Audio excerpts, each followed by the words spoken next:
रानीपुर में अवां खे ख़बर ॾींदा हलूं। मदद अली सोलंकी जी रिपोर्ट मुताबिक़ रानीपुर लॻे झंडो मुशाइक़ वज़ीर खान सोढड़ो जे रहवासी मीडिया अॾो ताहींदे चयो त बाअसर सफ़दर सोढड़ो, बचल सोढड़ो, आशिक़ सोढड़ो खूनख्वार कुतनि खे बश ॾेई मासूम नीगर तौक़ीर अली वलद मुरीद उर्फ़ बादल सोढड़ो खे ज़ख़्मी करे छॾियो।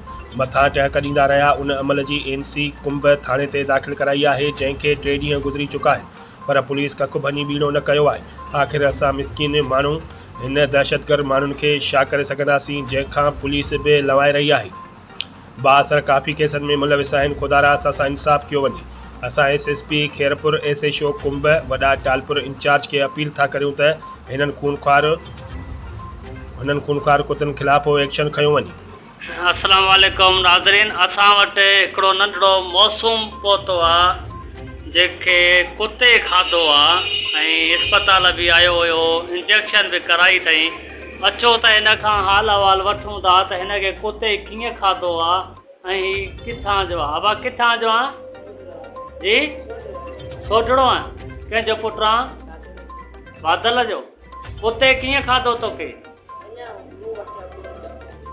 कंहिंजो कुतो?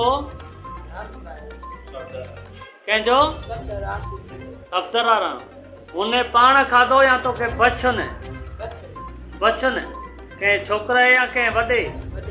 वॾे पाण तोखे बच ॾिनई कुते खे, तोखे कुतो चिंबड़ी वियो, हाणे तो कुतो खाधो आहे। तो कंहिं थाणे ते NC कराई आहे? कहिड़े ते?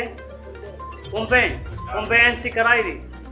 हाणे तूं SSP खैरपुर खां कहिड़ो मुतालबो थो करीं?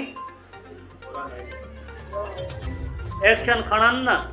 तोखे कुतो बछो वियो आहे, पर हिन महिल ताईं SHO कुंभ एक्शन न खयो आहे। हुननि खे न ॿधो अथई जवाबदारनि खे।